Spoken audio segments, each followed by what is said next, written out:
It's time to start. So welcome everybody to our fourth and final Google Hangouts on air for the 2016 Student Startup Race. What we're trying to do is to help you to be successful as an entrepreneur over the summer holidays. So if you don't like the idea of being an intern over the holidays, or if you don't like the idea of stacking shelves in Tesco's or working in a pub, then the startup race is for you. You can take part in our competition. You can win the competition. There's no pitching and no business plan writing required.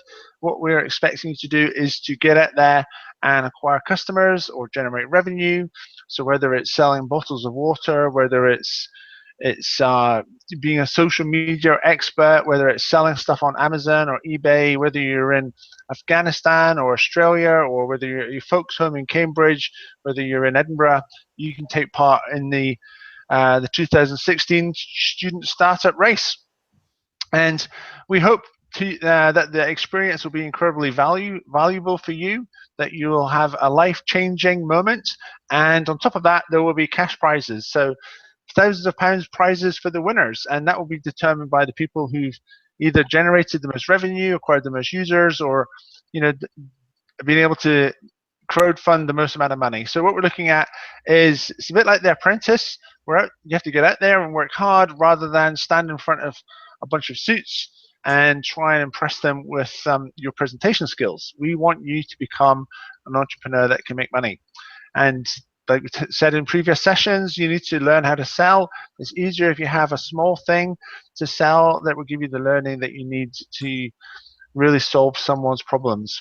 Please do look back over all the other videos if you've not watched them, because they do take you through a logical process.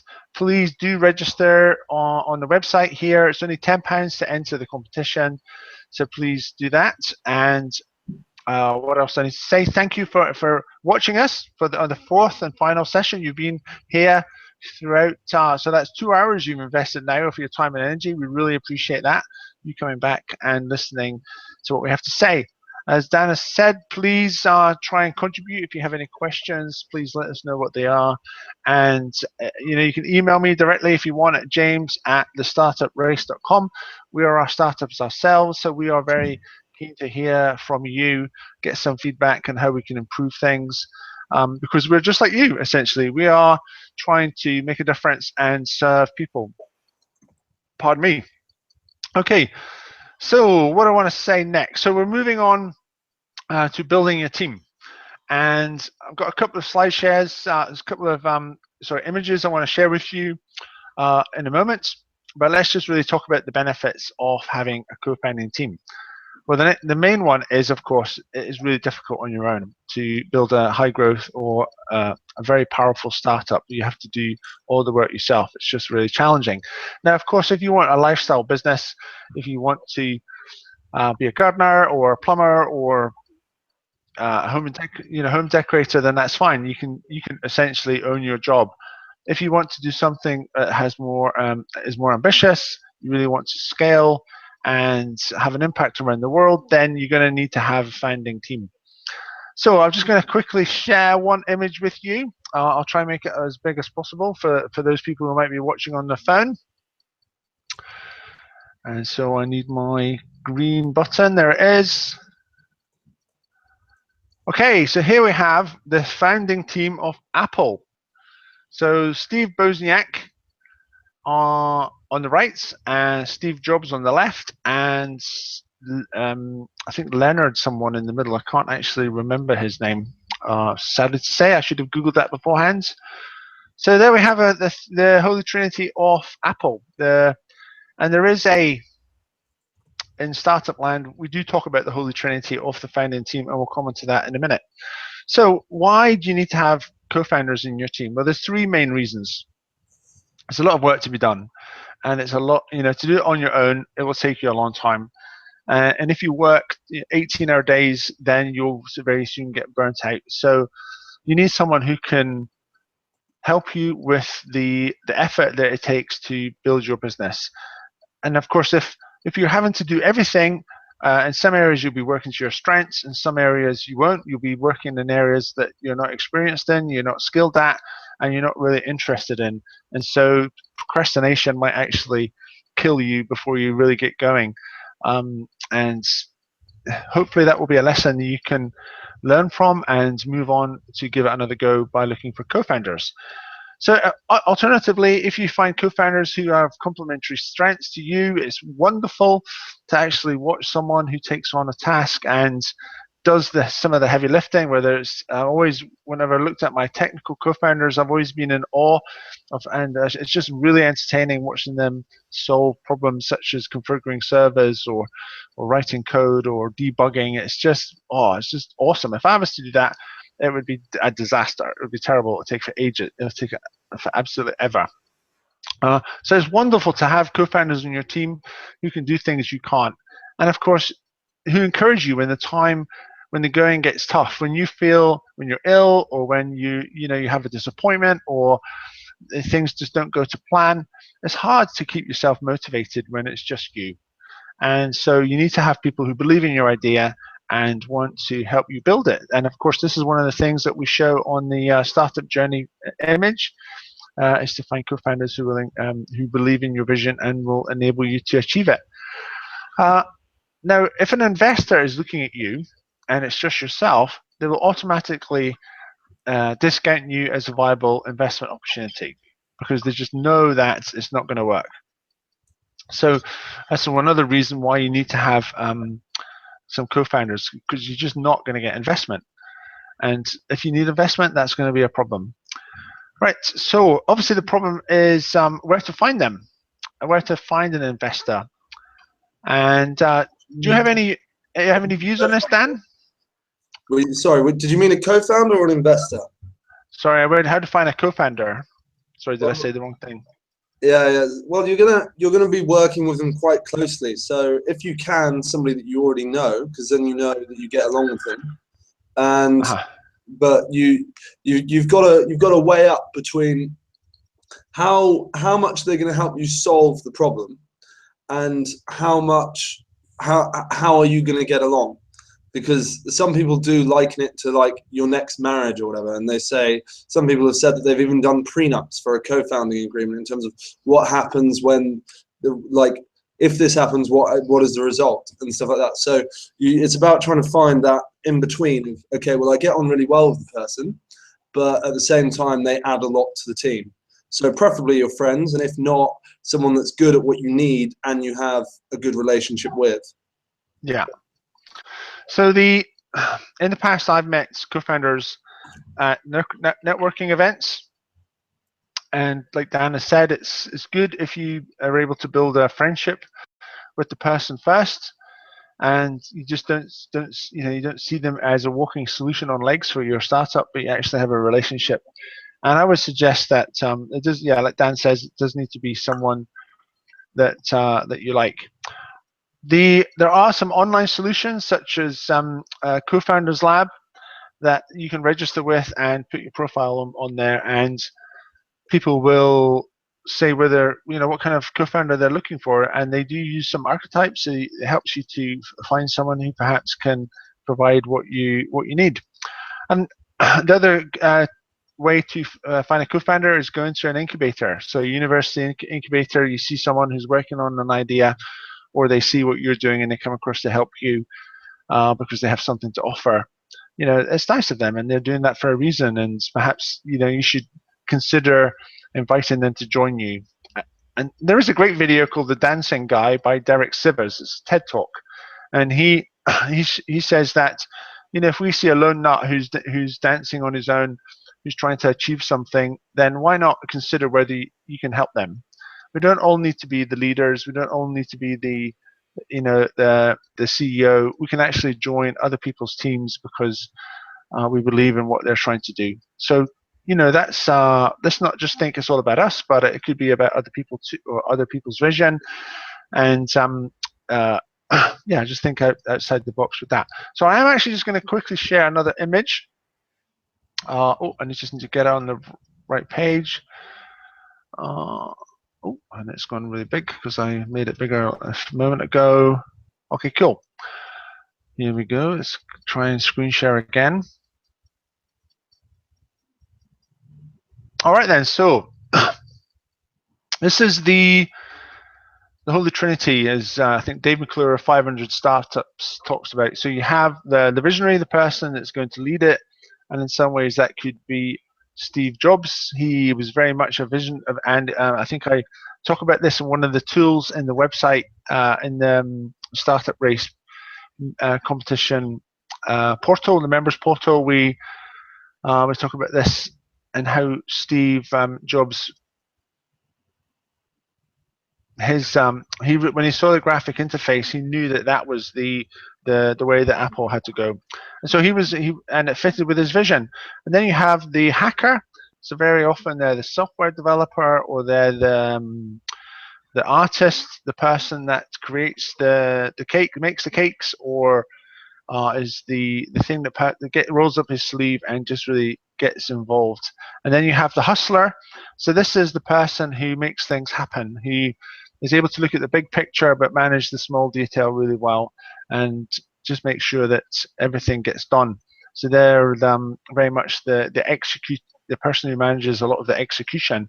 So here we have the Holy Trinity. Now, of course, it could be a founding team than three. There's lots of successful founding teams out there who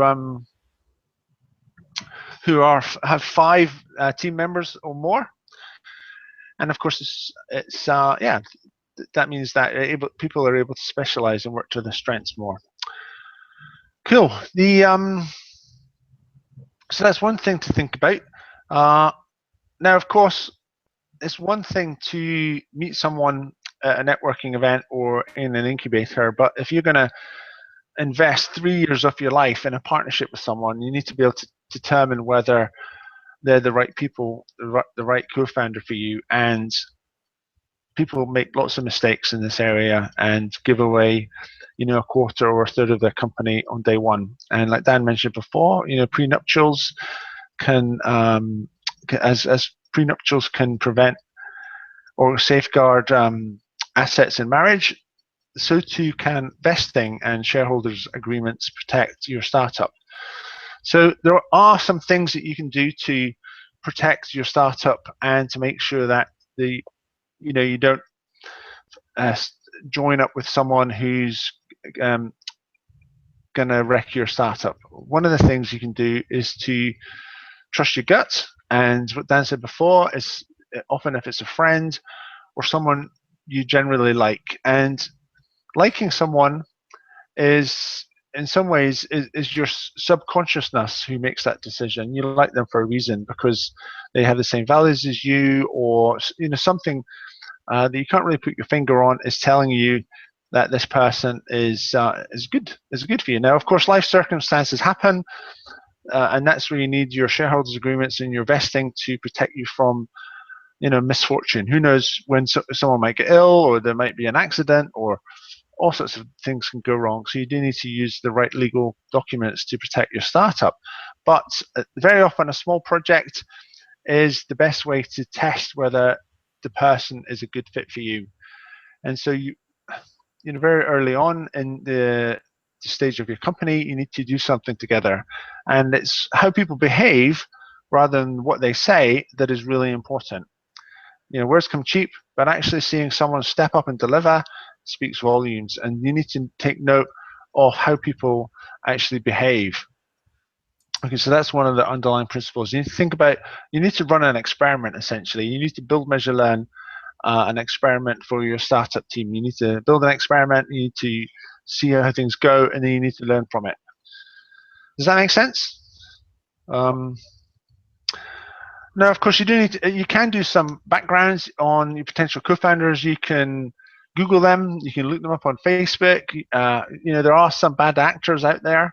The bigger the city you're in, the more likely you are to find bad actors in small cities. Brad Fell talks about this in his book, Startup Communities. In Boulder is a size where bad actors are very quickly identified and ostracized because the community doesn't like bad actors. It's like having a shark in your swimming pool. So if you're in a big city there like London or Los Angeles or Delhi, it's going to be it's going to be easier for these people to exist. So you need to be, if you're in a big city, you need to be careful and just Google people, do some research, do some background research, and find out. Make sure that they that they're not disqualified as a director, because obviously that will have massive influence on your startup's legal life. And investors, if you have a founding team member and he's disqualified for being a director, the investors are not going to give you any money. So you need to do some due diligence in checking them out as well. So you need to think about the characteristics. And I guess this is the mental picture of what a co-founder will look like. And so it's your startup is definitely going to face some challenges, and so you need to have people who have strength of character. And Dan, you were telling me earlier on about a story. Was it the tunnel test? Is that relevant for this? Well, it was discussing teamwork and how we work together as a team in the officer training corps. So I can discuss teamwork if you'd like. Yeah, well, I'll maybe talk about how teamwork or working as a team helps you to understand people, or how it reveals what their characters are like.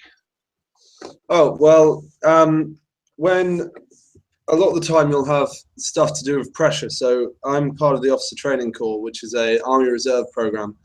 And a lot of the time you'll have to deliver certain things under pressure. Now, I'm not a great potential officer. And there are some people there are obviously people that are better than me, and there are some people that are worse than me, and some have gone to Sandhurst and become better officers. But what you end up having to make lots of decisions under pressure. And so what you do find is that some people tend to flap and make poor decisions, lose their temper, blame others and accuse others. And then there are also people who are very good and focused. Now, when this happens, you can see what people's priorities are. And so some people will work out how they'll be able to change their battle orders. They'll be able to work out a correct triage system for all the casualties, and just bring the attack back together if it falls apart. Whereas if you're flapping and you can't deal with the pressure, it tends to be that someone else has to do it for you. And so within the team, you often you'll have sections which are 8 people, and you'll have 2 fire teams within the 8.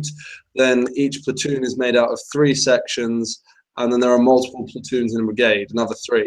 And so everybody has to work together as a team with sort of a certain amount of people above them, a certain amount of people below them, to really come together and make this all work as one.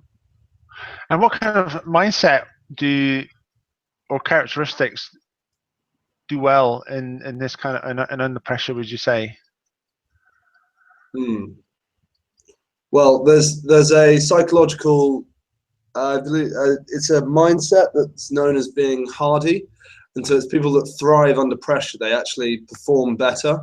And there's something called like the Hardy test or something. I can't remember. I studied it a while ago, and you can actually get like training and all sorts to do this. But I don't know how much the training works. It was a program developed by the psychologists who found it, and it found that people who thrived under pressure were often the people that companies like big investment firms would look for, because it means that if the markets are lighting up, you're the one who's got the level head and you're working towards it.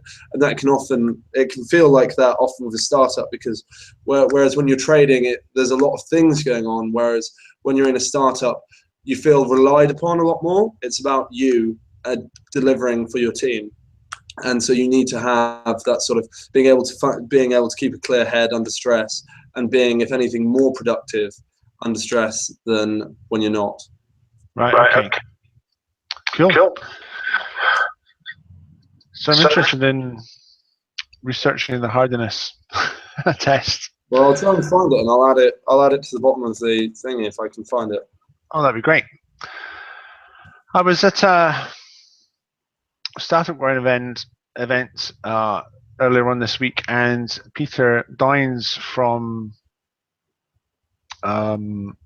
Mercia's was an investment, a VC company.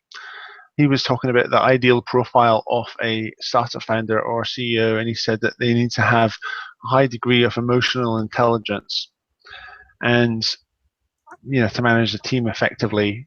And it's in some ways it's nice to know that it's not necessarily the IQ test, the intelligence quotient, but actually the emotional intelligence that's important for being in a team. Just being able to listen and understand and recognize people's body language as well. For a team to to work effectively, to be productive, it needs to be a healthy team. And if you're going to build a co-founding team, you need to be a good leader.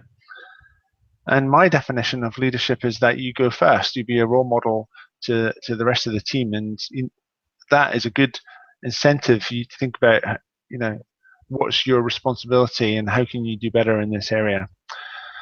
And of course, you need to be responsible for the people that you're bringing into the team. And if it's your first startup, you're bound to make mistakes.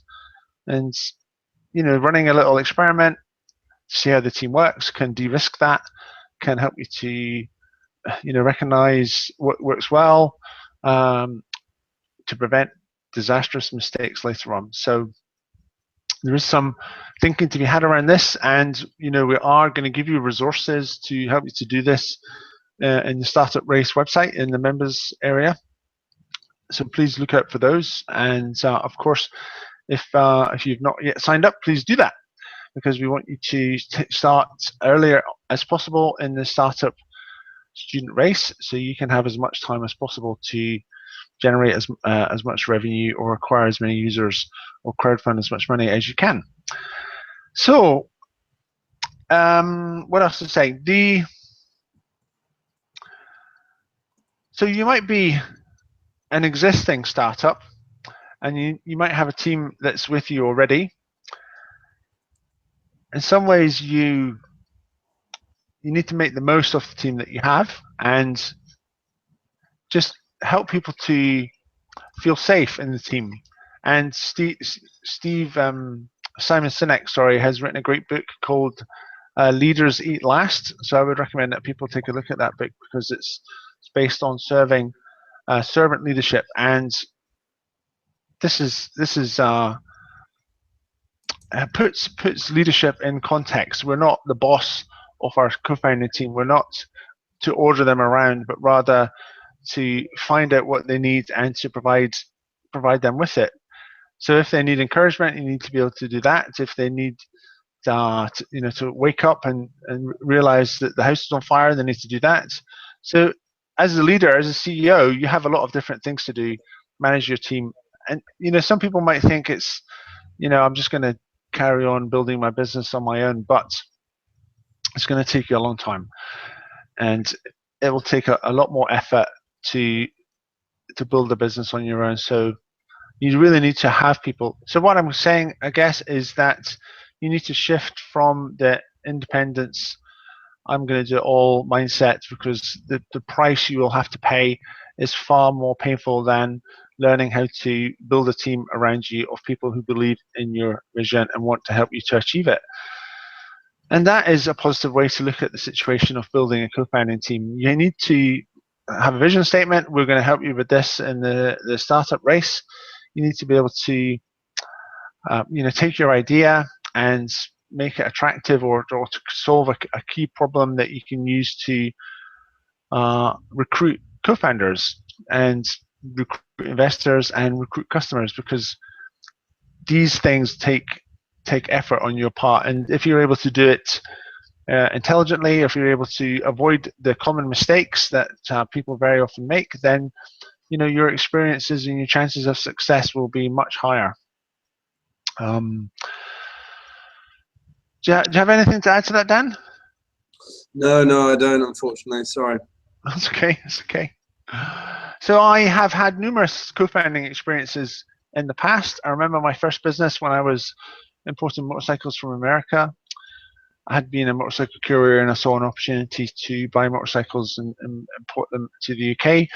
And it was pretty much just me at that time, and so I had to do everything.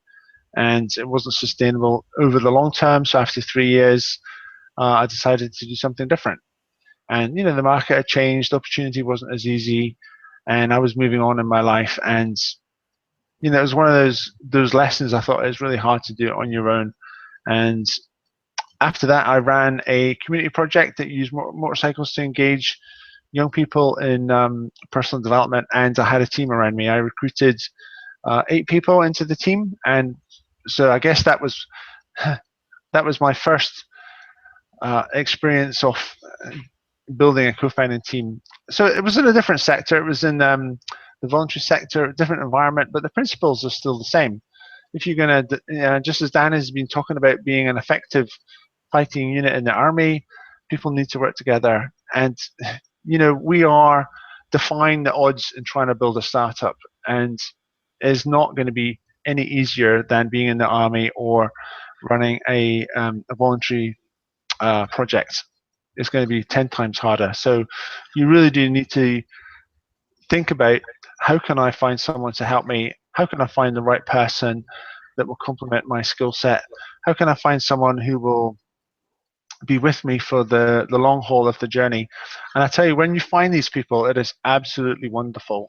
It is like summer, or you won the lottery. It just fills your heart with joy. So I would definitely recommend that you think about doing this. Now, you don't need to make a decision this week. You can make, you just need to get out there and talk to lots of people.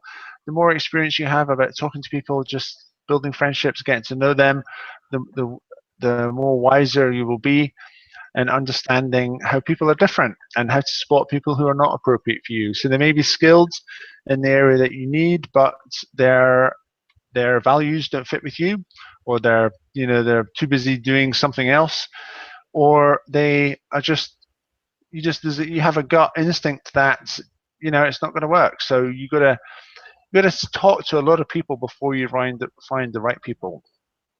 So don't trust the luck.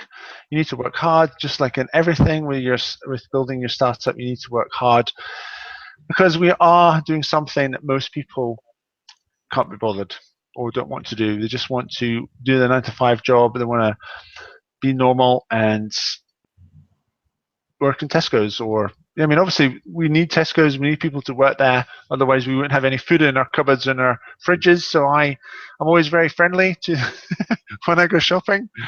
Don't want to upset anybody there. Sounds like you're bad mouthing an entire industry.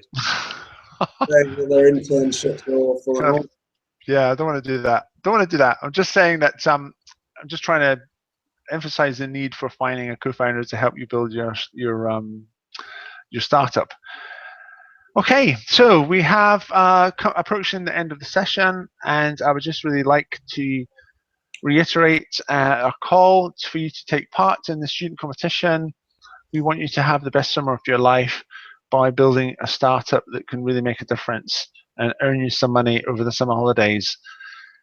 So please click on the orange button below. It's only £10 to take part. The opportunity to get something on your CV that will set you apart from the graduate crowd when it comes to finding a job. Could enable you to discover something that can make a massive difference to solve a problem that the world has. This time next year, you could be a successful entrepreneur, and leading a wonderful co-founding team, and getting out of bed in the morning with a sense of excitement, thinking, I am so lucky to be here right now in this space in my life. I'm making such a big difference.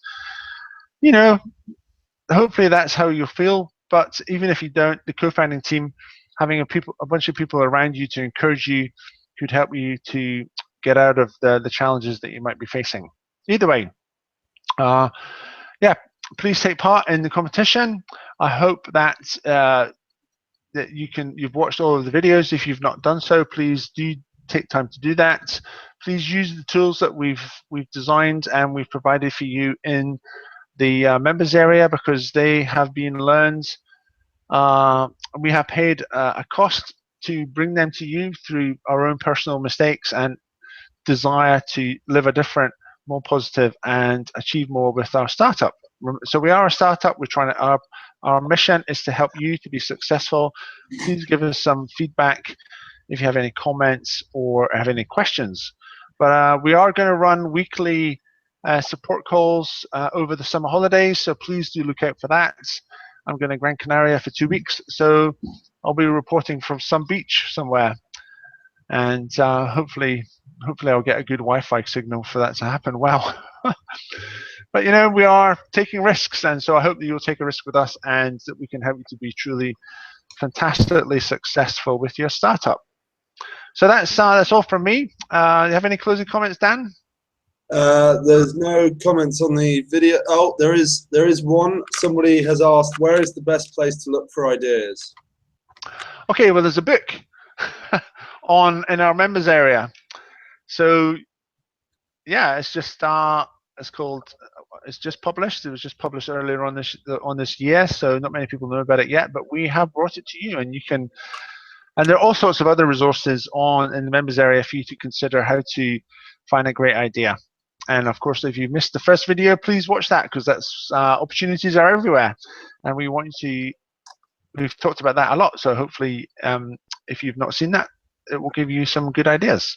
The most important thing is to establish what is it for an easy one. What pains you, and what is the solution that you know of? Do other people have this same pain point, and can you solve it? That's a quick and easy one if anybody wants. I think the video in the members area, the first video, the very first thing that we provide you with gives you 10 founding stories of how entrepreneurs did exactly as Dan just described. So please take a look at that. Okay, I think we're going to end the broadcast now. Thank you very much for joining and watching all the way through. I really hope that we can keep in touch, and we can help you to have a fantastic, successful summer holiday. Thanks. Sweet. Cheers. Bye-bye. Bye.